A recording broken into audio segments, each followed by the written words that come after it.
When I go home, I reset my mind. I reset the day. I always ask God. I know He's going to put me through setbacks and failures, but I ask Him that my setbacks and failures are always the greatest comebacks. It was everything that I knew about your background, your work ethic, the quality, your drive, your purpose. I saw the employees, happy and smiling. I'd say only God can make happen, because 6 brothers and a family working inside of a business, it is tough. And it is something that you have to make God number one and keep Him Christ-centered, and to be able to do this and to be able to give you guys, you coming in to make your dream come true. Again, how you treat people, how you answer your phones, how you connect and care, and your mission. Our number one goal when we show up to work every day is to make everyone feel like family, no matter if you're buying or not. We have a process to where everyone goes home with something. The word pray, so if you're watching, write down Pray, because everyone has a book, and you can't look at other people's chapter 40 if you're in chapter 10. Amen. It just helps production out back know exactly what your change orders are.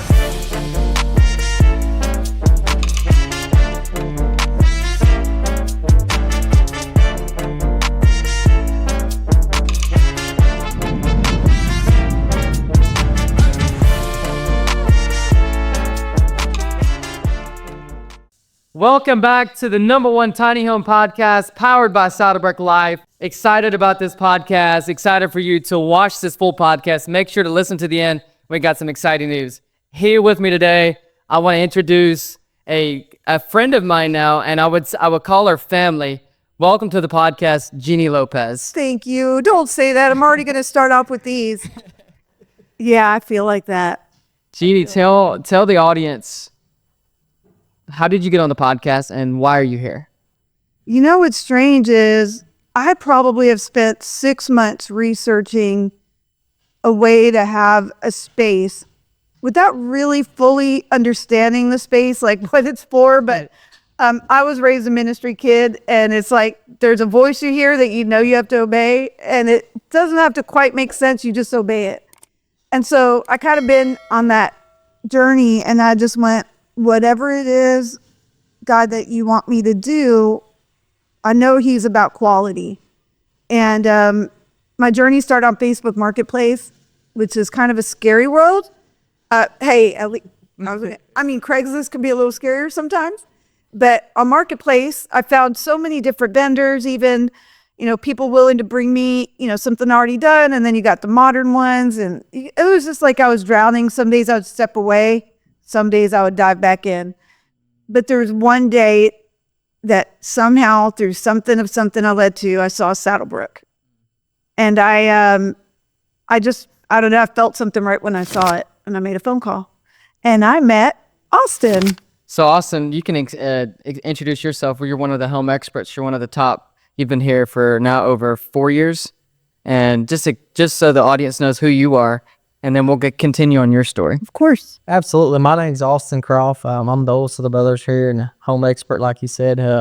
I've been from the back side to the front side, and so you get to see what we're truly about. And when I first got on the phone with Jeannie here, I knew there was something special about her, and it's led to this, and there's so much more to come from this. So you're on Marketplace, and you see a Saddlebrook. You call out to him. And then I think a couple weeks ago, you and Joe, your husband, is that right? Right. You came down. Was that the first time you were down? First time.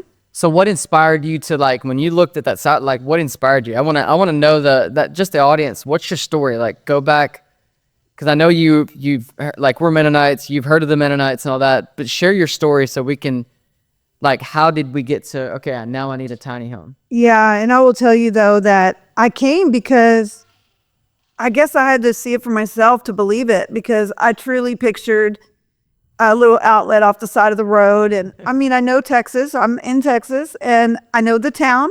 And I went, if they're really this big and this, established, I just don't know where. I don't know where, because I've been to this town. And so I said, I don't know. They're great. I see the website. I just wanted to be here and feel it and see it, because I figured if it was reflective of how I was treated over the phone by Austin, and the way he described his family, and the way 6 brothers work together, and then mom and sister, you all set her up with the bakery. And I want to try something from that bakery, by the way. It really took me back because right then I knew in my heart the familiarity that I have. It just went deeper than like I found great builders, and I had to come and feel it, like know that I wasn't nuts, because I was raised in Amish country, Pennsylvania, oddly enough.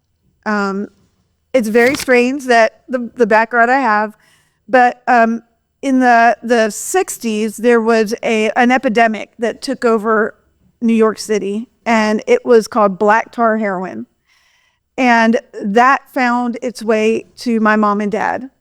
And I wasn't born yet. They didn't have us, but separately, they were just drowning in that addiction when someone found them on the street. Someone by the name of David Wilkerson found them. He has a ministry, and what they did was they brought him into their rehab program separately, and that's where they met. And then he married them and ordained them and said, just go do something like this, for others. And my mom knew right away that, because what they did, they made accommodations for her because it was a men's program called Teen Challenge.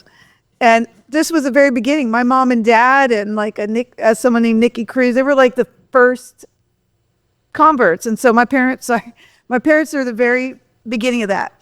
So my mom knew right away, and she's still alive today, 82 years old, works with youth in Dallas. But I will tell you that I learned a lot from watching their journey of just the unexpected and God showing up, because what they did was they go, what would be safe for the women? Well, of course, up in the mountains in Pennsylvania. And so my life, while they were out raising funds for this program, my life was that community. I mean, I couldn't go anywhere. I didn't drive, and I couldn't miss school. So it was tough in the beginning. It was definitely an all Dutch town, a lot of great Mennonite kids, and they just were like, what is this? Getting on our school bus. And, in the beginning, there was a lot of racism, and it was tough. But once they began to understand us, know us, some of them were allowed to come home with me, a lot weren't, because they were like, we don't know about this cult going on up in the hills. But I will tell you that to this day, there's a Mennonite youth group that serves and brings meals on Sundays to the girls in that program. Wow. And to this day, there's walls standing that Mennonites built. And so the stonework and the wood, and I called my mom when I found you all, and I said, Mom, they were kind of birthed out of like a Mennonite background, that's kind of their beginning. She said, oh, it's going to be good. Whatever they make, the building up there 50 years later is standing. And what's interesting to me, and you guys know, they gave me this because I had quite a few tears, because it's like this table in front of us. It seems so full circle, because the first ones to believe this couple coming out of New York City, they laugh because they're like, we're two Puerto Ricans coming out of New York City, and we're received by the Dutch that believed in it. And they put a shovel in the ground and said there's going to be a program here. And they were able to buy 27 acres, all supported in the beginning by just small groups that they got together with in town. And so that being kind of my heritage, we got to a place that the problem was, and that's what I'm involved in today, the problem was they never took a break. You have to take pauses. You have to know when to, do that. And the drive to do something, because imagine a program like that in the 70s ran off of a budget, $30,000, $40,000 a month, all donation based. So my mom wrote a book and traveled and supported the ministry. And that meant for us kids, but we felt so part of a mission, we didn't even know like what it was every evening to have dinner together. I ate dinner in the dorm with the girls. I feel like they were my moms and aunts, helped me with my science projects and all that, at cornrows and tattoos and whatever it was. And they were so proud that my volcano worked, for science. And I hung out in their rooms in the dorms and heard their stories. And that's so deeply ingrained in me that there came a time where, because of not taking breaks, my parents needed to leave. They're just broken and exhausted. And everything that they'd given to everybody else was not available to them. And we ended up just in the car saying, we're leaving. And it was so abrupt. And the whole drive down, I hear them calling places, will you have us? And it just seemed like it seemed like no room in the inn kind of thing. And that really, hearing that caused anxiety in us as kids. What? Like, am I going to see my dog again? Am I going to see Mama Pearl, who that raised me? And that was it. I never saw that program again for another 30 years. We left so abruptly that today, as I looked on the options for me to be involved in ministry, because I say I have it, because full-time ministry, it's a sacrifice. And we've paid the price. My brother was doing inner city ministry with my mom in Dallas, and he was killed at 22 years old. And that was in 1990. And that's when I said, I'm making the move far north. But of late, what's kind of come together for me is the critical importance of clergy finding rest, of missionaries finding rest. And so I made a phone call as I'm at the same time talking to Austin. And I'm praying, because I have a hard time with profit making. Not that we couldn't use it, but it's just like, I feel like so many things could be used for bigger purposes that have an internal impact.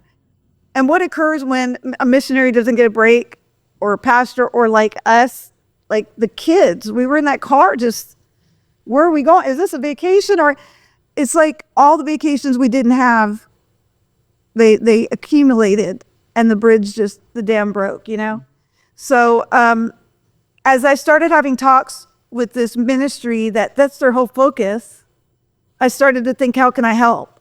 And they told me how they bought land and that they put places on them, and how they make space for clergy to take breaks. And I thought, how can I do that?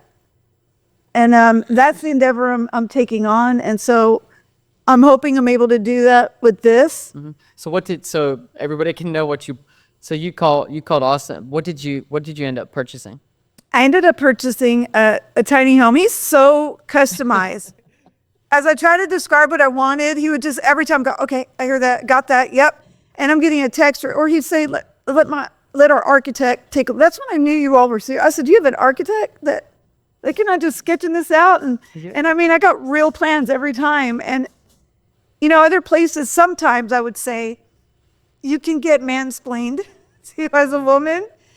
I don't know, you do. It's very slow, or you're like you're not. He never once did that. He just rolled with it, made the change, called me back. Is it this? Is it?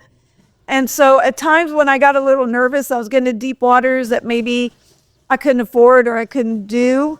Every time there was a solution for it, every time he worked with me.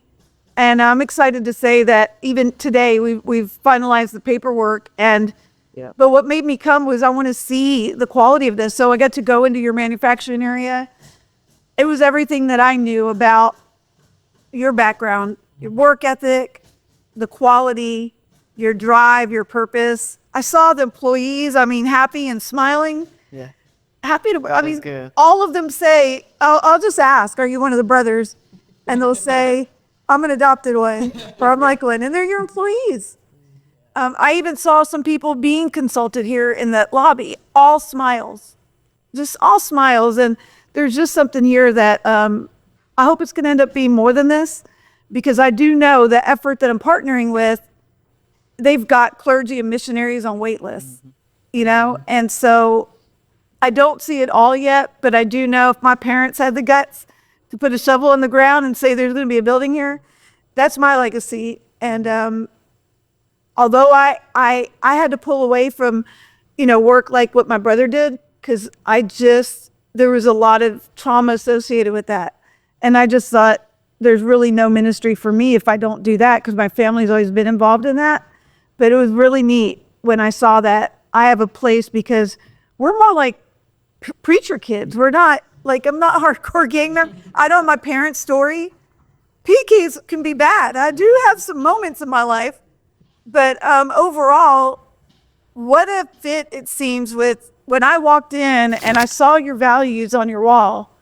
I'm just spinning from everything. I'm sitting back going, how did this all come together? And I'm just super thankful. I am that I found you all. I'm super thankful that you and Joe got the chance to come up here. And, you know, we get a lot of comments and stuff. You know, you get that on social media. You know, are they a real? Are they a big company? And you have to come and look and see. It is something I'd say only God can make happen, because six brothers and a family working inside of a business it is tough. And it is something that you have to make God number one and keep him Christ-centered, and to be able to do this and to be able to give you guys, you coming in and to make your dream come true.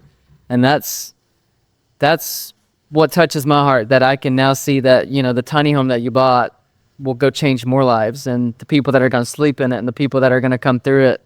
And that's awesome. It's amazing. Yeah. So you bought the tiny home. What's your purpose behind that? Are you using it for other ministers to sleep in? What are you using the tiny home for? You know, this has kind of been where I'm at, and it's so interesting, the level of intelligence with each brother. When you call and you have to buy from them, I don't care who I'm talking to. Look, I was born in Brooklyn, New York, raised in Pennsylvania, and I live in Texas. I took a test online one time on accents, you know, how do I say that? And it'll tell you where you're from. It came up Sacramento, California.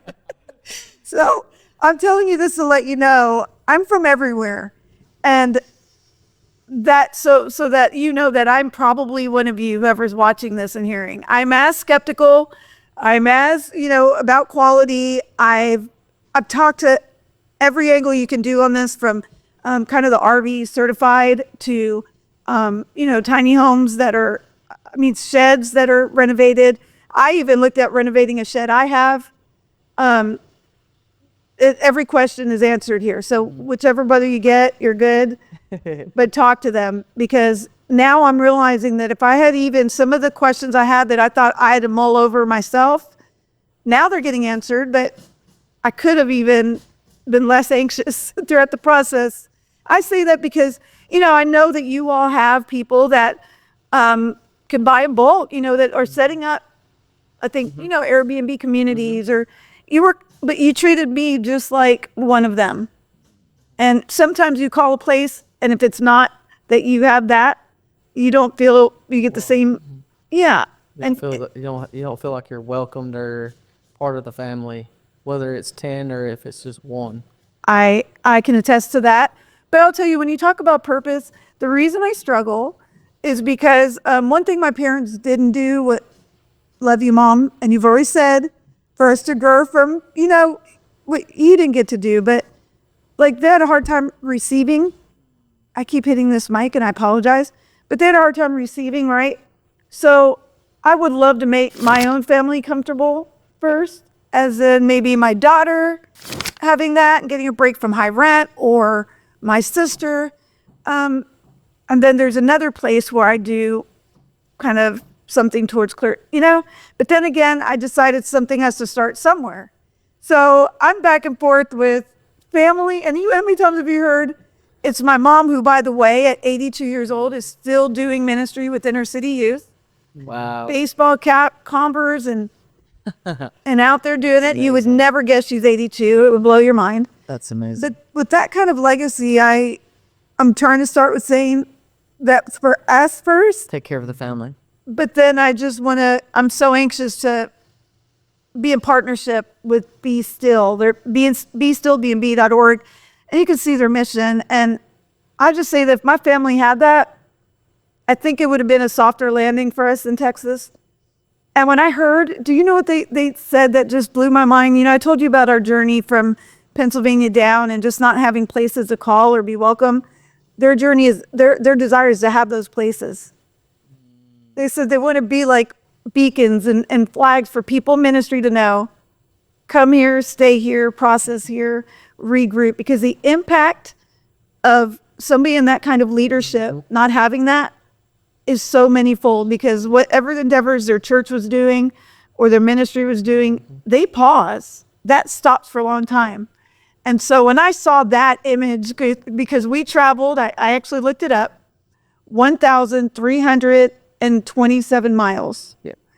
And that had so many question marks for us. And when I saw that Be Still, their desire is to welcome families like ours. That's awesome. But you know what it led me to is I might be doing something to follow me, because I want to retrace those 1,327 miles and just give them to God and them not be so painful. So I think we're taking a journey to revisit them and meet some of their hosts, meet some of their the clergy that have taken breaks, meet people that need them. And I think that's kind of going to be a new endeavor, because you guys remind me of my kids, who I told them, you can do anything, put God first. And you guys just, you emulate that. And so the reason I was all in tears was because I needed to be reminded of that, because, there's so many setbacks for people in life. And one of mine have been health challenges, because just before my brother was murdered, I was hit head on by a drunk driver. And I was in the windshield and I heard them saying I was dead.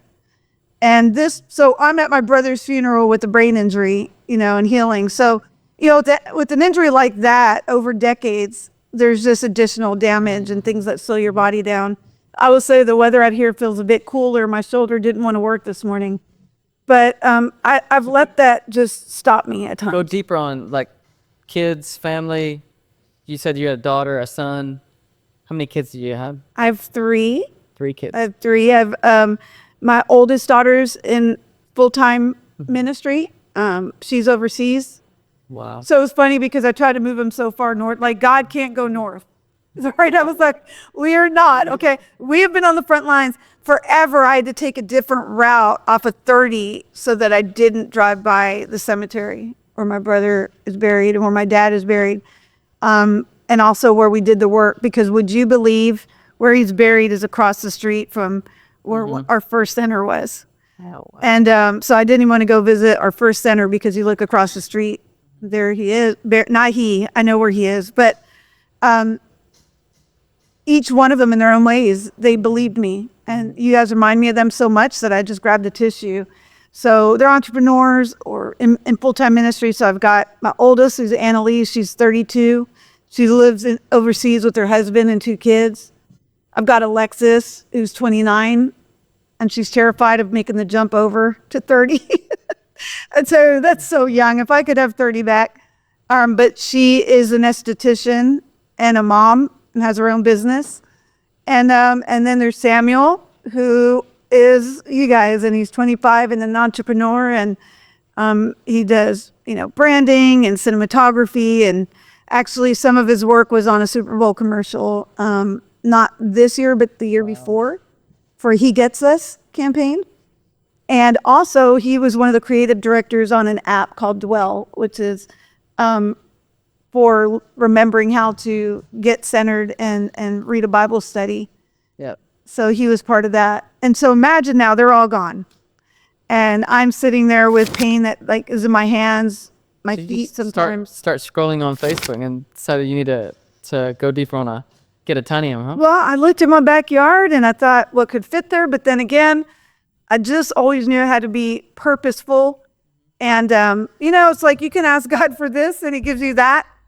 And so that's how it grew, because I thought, who would stay there? Who would build it? And when I talked to the folks at Be Still, it really blew my mind, because none of them had family and ministry that were burnt out. They just felt, after hearing of a story of a pastor that was burnt out, they just said, wow, we need to do something about that. And they started it in 2014. Wow. And so I want to be a part of that. And if it starts in my backyard for this new adventure, because I kind of have a mouth, I don't know if you could tell, but I'm not afraid of telling people about good things. And so I want to be a part of telling people about them. And I really feel like I want to be a part of telling people that they know that want to do something that can be income producing. And then what Be Still does is the days that are not booked can be donated to Be Still. And they can get, tax exempt. Is this what you're doing with this? You mentioned your daughter, your mom staying in this one that you bought.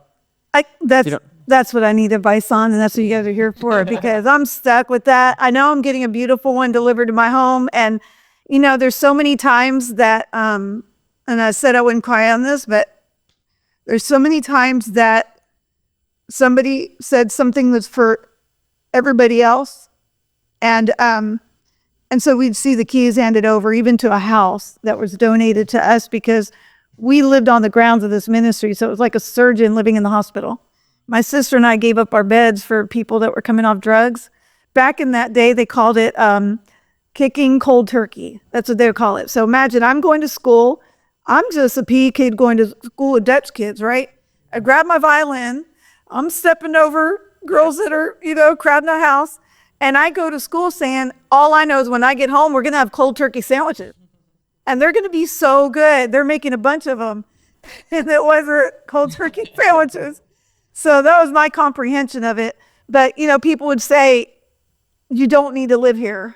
You need to live somewhere where your family breathes and takes a break. And so I struggle with remembering that we never got that. And then how I'm trying to make a space for people. Because I have had that now. I established that with my family. I had a circle around us. And I was like, they ended up in ministry when I was saying you don't have to do that. But I did explain to them that, there's a way to be in ministry where you can stream income, right? And so that's what I strive to learn. Now I'm a student of your generation. And all I know is I've paired with a quality product that if God allows me for me to do more of this, and whatever environment I'm in, and somebody says, I already just Thanksgiving handed your flyers out to people that came for dinner. That's amazing. Yeah, I was like, no, you don't understand. I hear what they want to do with their property. This is who you call. So I don't know, but the two things I'm passionate about right now are, clergy burnout. I care about their families, missionaries that need a reprieve, because I know what happens when you don't. And then also the places that receive them. And that's awesome. I don't know, but it seems like that spirit will be in the product I'm getting from you. And I just hope to be able to get more.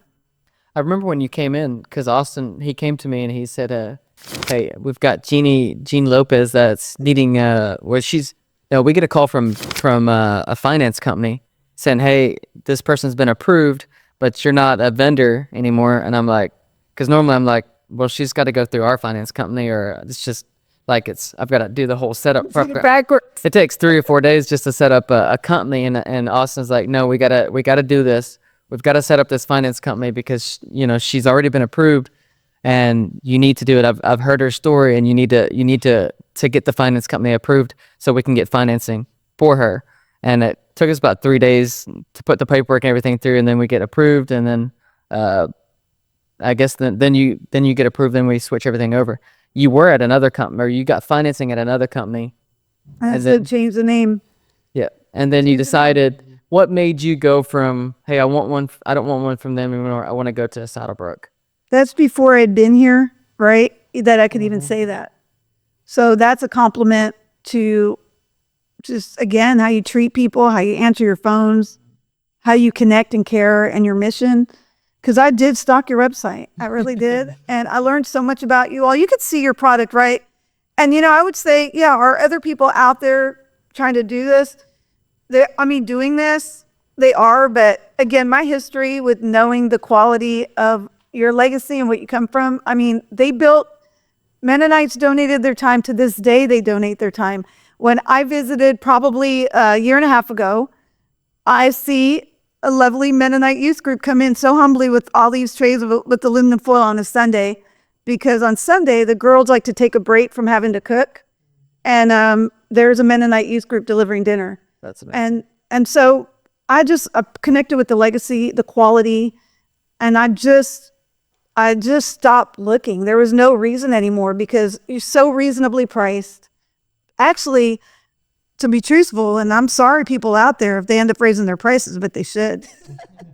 When you heard it from Jeannie, we're raising prices. Oh, when you look out there and you really compare what they could charge, they don't compared to, I saw you spray foaming exterior. Can you talk about that? Austin, talk about the process. What happened when she came in?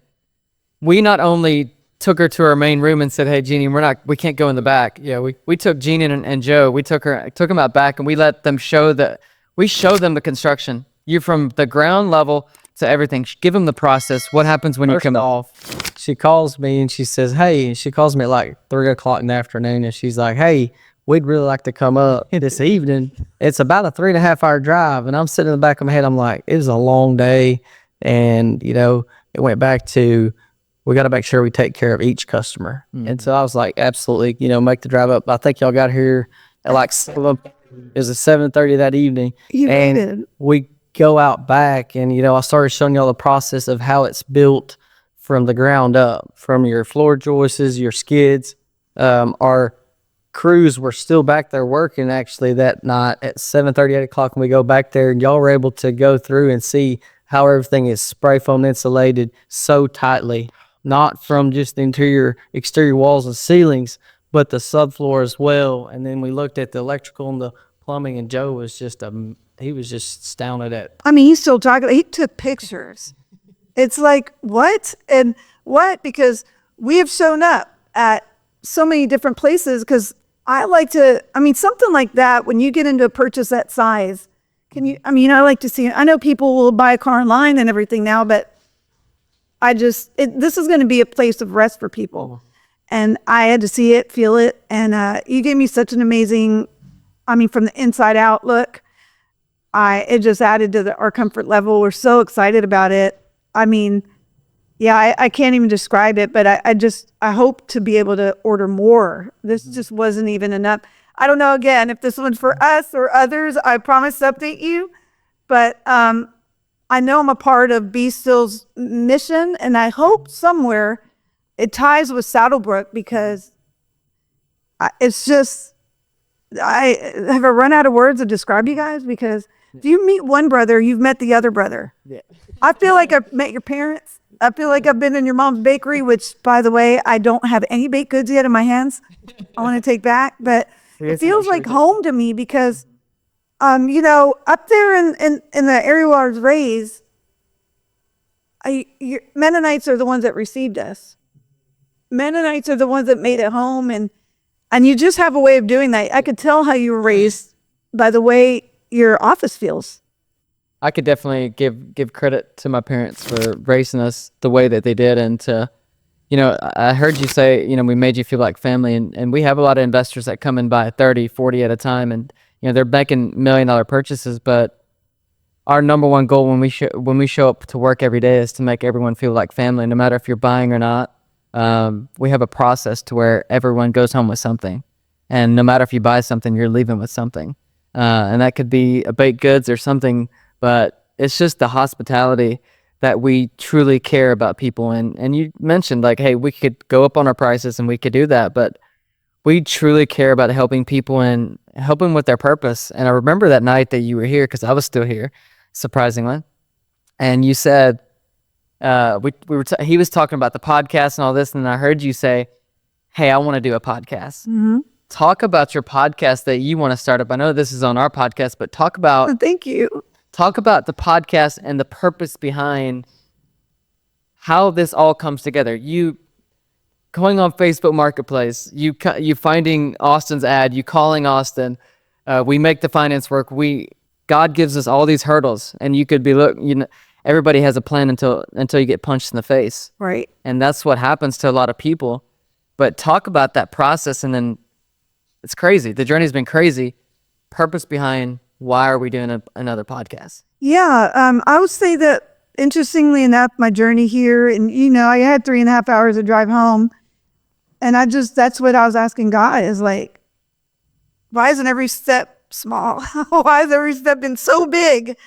But this is bigger than I expected. And then connecting with Be Still, bigger than I didn't expect the founder of Be Still to call me back and ask me, what's your story? Why do you relate to this? And when I told him, I was like, I don't know how, I don't know what, and I also sent him the link to you all, and he's trying to make sense of me. And he's like, we love you. We don't know how this will come together. And I said, well, I would like to have a podcast where I did the miles from that rough journey from Pennsylvania. And let me tell you, if you've ever seen a Chrysler LeBaron convertible, That's what we drove down in. Oh, wow. And where the top goes down, they made me a bed. It was up, and it's that plasticky stuff, and it was cold. And they threw a pillow and blankets and laid me in that so that we had enough room for us. And it was a really sad, abrupt journey, a lot of questions going on. And it was a clash, again, lack of rest on everybody's side. All these people in full-time ministry that were just at their peak, you know? And I'm hearing all this. This is impressionable to a 12-year-old turning 13. The whole way there, hearing that. And so imagine that drive. And when I thought about a podcast, I said, how does it tie together with all this? Well, when I met BeStill.org, you got to meet him. I said, what if I revisit those 1,327 miles? And what if I give them back to God? Because here's what I know. I've done things in ministry that I don't call ministry, but yes, I have a lot. But you know what I had, and I think everybody has this. We have this kind of a fence at a place where we just go, everything up to here, God, I'll give to you. Or everything up to here is the story I'll tell, right? And so my story always begins at 12, 13, right there. I just had this fence where I thought my upbringing didn't matter because it was very confusing. And I just would put that fence there. And I said, if that fell back, what's the story with like 1 to 13? Because I learned how to walk on those grounds. I wasn't raised with these suburban fences and I miss it. And I've been in suburban fences ever since. And I go up to Pennsylvania and feel like I can breathe. But that's where he took me was let's redo them. Let's see who we meet. And you know what I want? I want fireside chats with people wherever he leads me, whether it's hosts. Why did you give up the space you did to be still? The people that have experienced them, where were you at? And you know what? What about regular people? Not regular, but there's people not in full-time ministry that at some point in their life, they let that wall come down. And what did that look like for them? Also, I want to ask everybody the question, what does taking a pause look like for you? Big or small? How do you, because I need to learn that. I do not have that. I would say that I try to not do so many things my parents did with their encouragement, but I did not really learn that. Maybe 1 or 2 times. And the one time we took a vacation, like Orange Beach, there wasn't a bed for my son. And so he slept on a pool floaty. And my girls made fun of him. And they just said, if a hurricane hits, at least you're good. He said, well, but that was his bed. And I was like, hey, I'm trying. It's better than Red Roof Inn that we did with growing up. That's as best as we got. So anyway, what I'm trying to do is believe that there are people out there. I guess I want to say that the body of Christ will hug us. That's all. My sister will join me, my husband will, and I want to feel some hugs because all I've known is sacrifice for the kingdom, we call it, receiving has been a challenge, but I don't want to just take. I want to give. I want to learn people's stories. I want to learn their why. And I want to provide like that safe space for them to share it. I realize now, I thought, because I've led some groups with my church. There's a recovery ministry called Regeneration. And I've been a group leader for that for many years. And so facilitating groups is something I've been doing for a long time. And I know there's going to be times we turn off the mic and we just talk because maybe that's not something they want to share publicly. So I don't know what he's going to do through this journey. I mapped it just this weekend. Wow. Because BeStill was asking me, because they have hosts, they have people that have stayed, they have churches that might want to have me come speak. I do have that unique angle. I was MCGG in the early 90s. I was the first female Christian rap artist.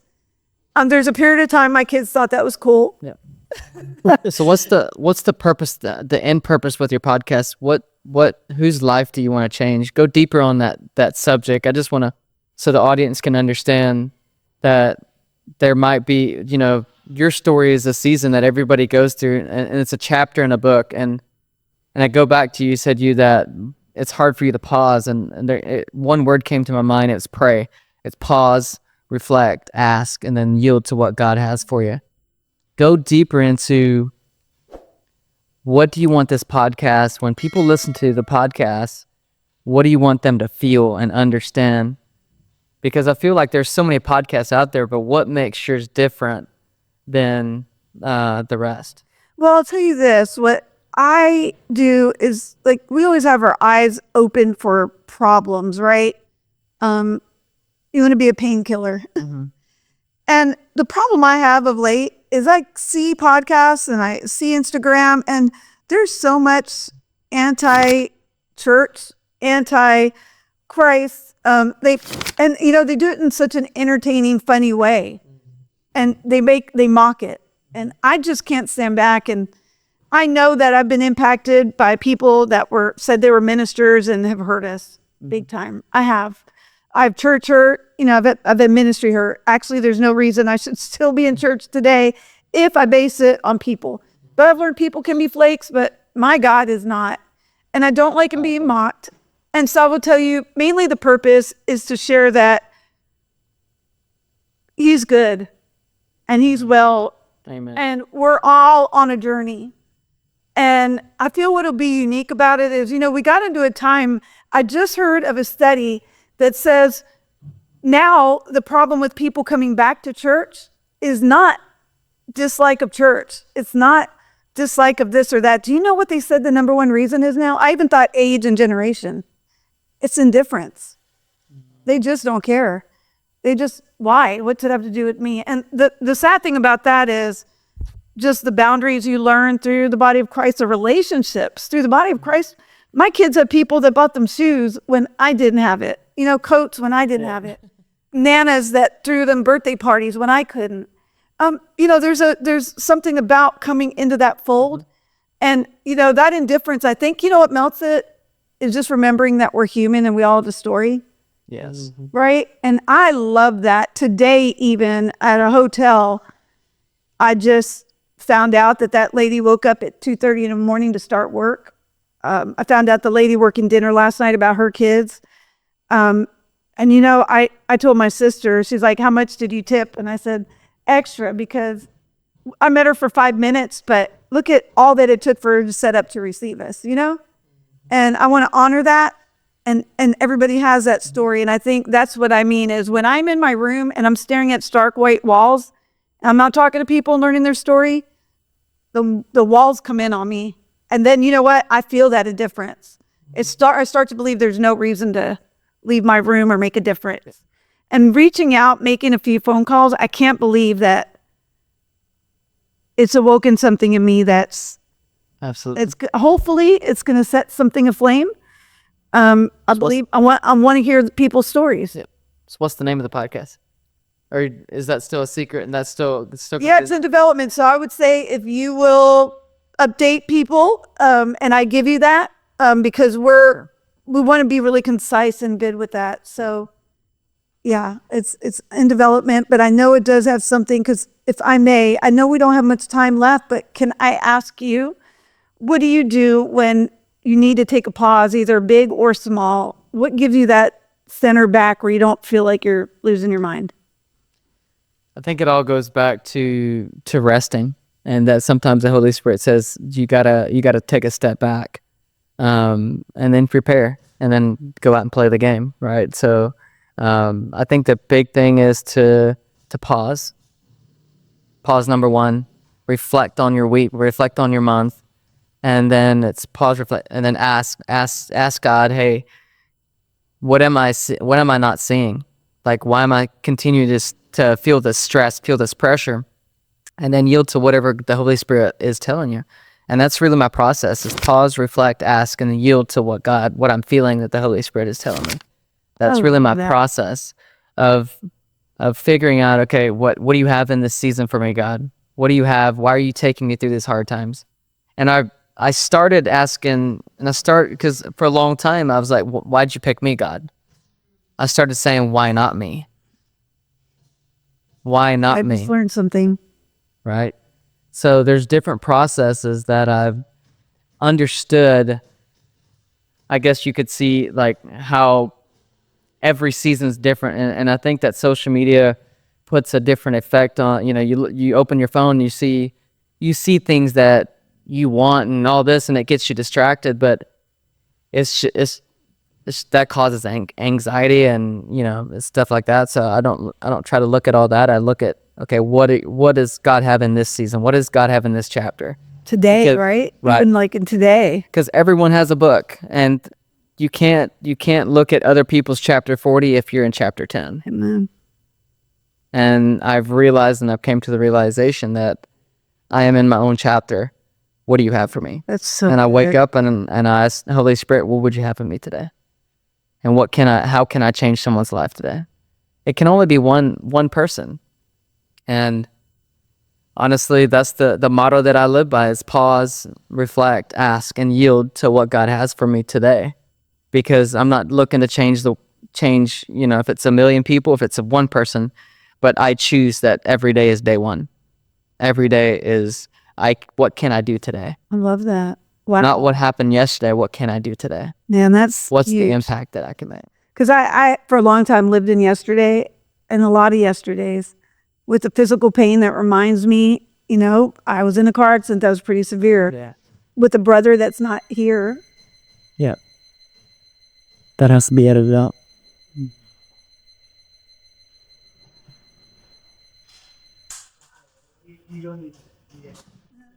Look, are we recording now? Yep. But yeah, that is key. That yield part, you could say it, but isn't it hard to do? It's very hard to do. It's very hard. Because you sometimes, as humans, we're hard-headed. And sometimes it takes you to rewrite your chapter 10 3 times if you're not listening to God. So understand, take that quiet time and ask God. And honestly, see if you can hear, listen. And sometimes that's done by yourself. Sometimes that's done in a church. Sometimes that's done through someone else coming in and you prayed about that thing and then you just get that confirmation. That's And true. so it's an awesome journey, because this company is, 2018 was started with just a shed, and now building hundreds of homes. We're going to do over 600 homes or so this year. And it's all done by giving God the glory and honor. It ain't for my glory and honor, it's for his kingdom. And it's honestly been it's been, I wouldn't say a tough journey, but it's been a hard, just to continue to stay on the road, because it's sometimes you want to get off the road and you just want to quit. But love your story. And I want to end with this. And I know there's more people out there that have the same journey. They've had that where they're at the stop in their road and they don't know what to do. And it could be people that are on the fence of buying a tiny home and changing people's lives. What do you have to say to those people that were in your same shoes? Maybe some people that are like, okay, I don't know who Saddlebrook is. Are they the real deal? Are we who we say we are, on a podcast? Tell that person that's listening to this what your experience has been like, and that, what would you tell that person that's watching? I will. Can I tell you, every brother here has their own different personalities. And you know what I know about Austin? He likes to let you all just talk. He likes to be the behind the scene guy. And I imagine what the foulness of what you just shared with me has already impacted me. I just want to ask you real quick if there's anything you do how to pause, reflect, or take a break. Because you guys move at a fast pace here, making sure everybody has quality. It's like, Yes. how do you pull away from it? Yeah, for me, probably it's a little different than him. For me, when I go home, I reset my mind. I reset the day. I always ask God I know he's going to put me through setbacks and failures, but I ask him that my setbacks and failures are always the greatest comebacks. It goes back to the other day I was thinking of where I was talking to one of the new salesman guys down there, and I asked him at the dinner table, I said, hey, are you tithing or giving?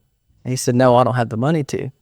And I reflected back, and it's something that stuck with me 12 years ago when I first made that commitment to give. Not just 1 week, once a month. It was every Sunday or Saturday, whatever day it was, I made sure I was giving. And that's something I've always went back to, is when I go back and pause and reflect if something didn't go right, or it didn't go as planned, I go back and ask God, why did you do this? But then I reflect and see that if we always are laser focused on Him and we put our trust in Him, He is always going to provide. For 12 years, I've given money back to different organizations, different funds. The other day, I actually went and took a bunch of baskets of goodies to 150 kids. And it's something that I didn't have to do, but it just touches me. And it's something I always remember is to see those smiles on those kids' faces of just receiving a little cinnamon roll. We wouldn't have to do that, but that's really what we're about, is giving back. And that's probably one thing that I always sit back and pause and reflect on at the end of the day is, how much did I actually give back today to God, to the people, to whoever I met that day? Yeah.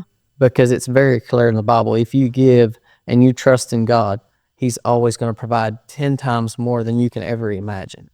And doesn't that, it helps with greed, and it's like an anti-greed, solvent to pour out. Yes. So I would say the second point you brought out, you said pray, reflect, and ask, right? Pause, reflect.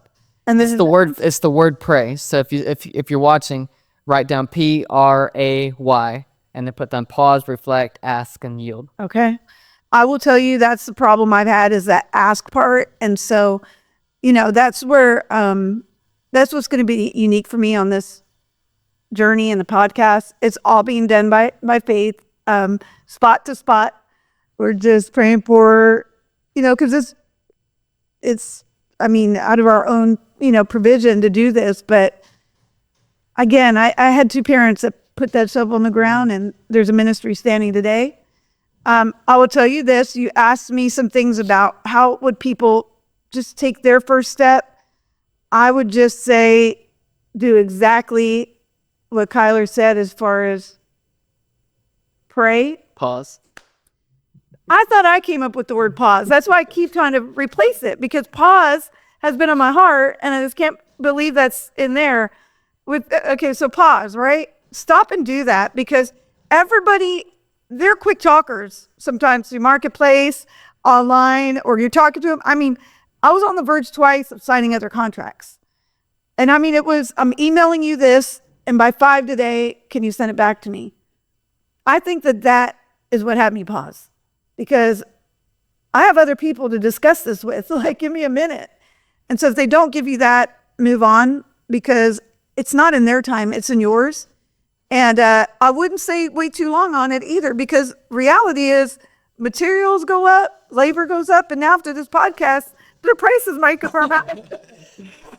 Don't pause too long, because they are, this is, imagine since 2018, you said you want.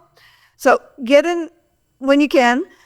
And then, I would say though, move with that hesitation you have. I was waiting for it to be resolved before I could take a step. And I have talked to many entrepreneurs, and I would say the one thing they said that they did, they moved with that fear. They moved with that hesitation. Their expectation wasn't it will be gone and then I take a step. Because there's so much growth in that movement, right? So it's like resistance training that I don't do.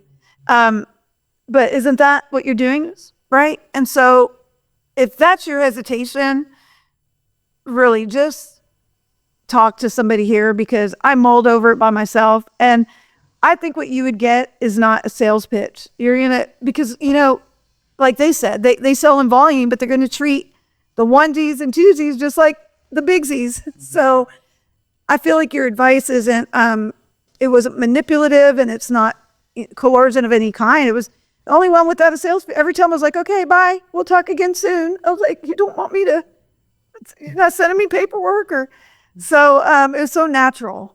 And look for that, and don't wait for your hesitation or fear to be gone. Be wise with it. Do discuss it with others, because it is a big purchase, but they can be involved in some of that decision making. If you don't see the floor plan online, trust me, they're going to find a way. If you don't see a color you want, trust me, they're going to find a way.